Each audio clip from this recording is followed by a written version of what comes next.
Bismillahir Rahmanir Rahim. Assalamu alaikum wa rahmatullahi wa barakatuh and Ramadan Mubarak. Welcome back everyone to our second night of stories, 30 stories for 30 nights, reading from the story of the Holy Prophet Muhammad, peace and blessings of Allah be upon him. And we have reached chapter 2, the Khana Kaaba. And there's an image there of the Kaaba. Thousands of years before Muhammad was born, God had sent another prophet to this land, known as Abraham alayhi salam. During this time, the people had begun to worship idols. So Abraham alayhi salam came with the message that there is only one God. Prophet Abraham alayhi salam brought his wife Hagar radiallahu an, and their son Ishmael alayhi salam to the Bekaa Valley, which contained the ancient city of Mecca.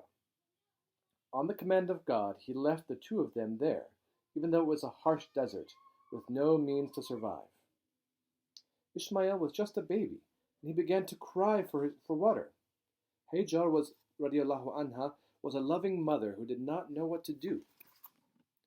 So she began to pray to Allah, and she ran back and forth from the hills of Safa and Marwa in search of water.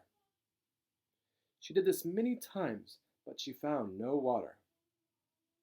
When she returned, worried for her young son, she saw that where he'd been kicking his heels, he had uncovered an underground spring, which would come to be known as Zamzam. This was a great miracle of Allah, and through the discovery of this water, eventually Mecca became a great city in Arabia. In Mecca, there was an ancient shrine that had been built for the worship of God, but it had become run down. Ishmael was now a young man.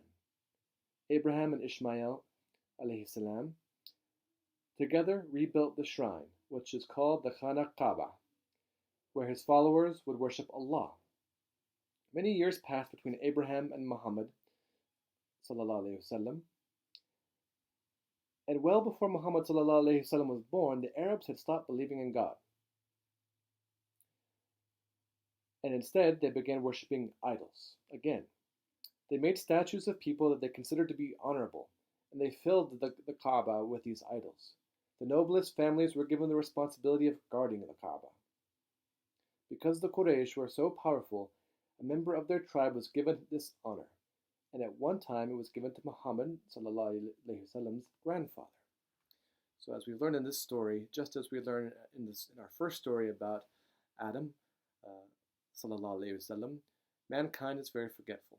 So even though Ibrahim alayhi salam and Ishmael alayhi salam built the Kaaba for the worship of Allah, many generations passed and people forgot that the meaning and importance of that shrine that was supposed to be to the one God Allah, and instead started to worship their own deities and their own idols there.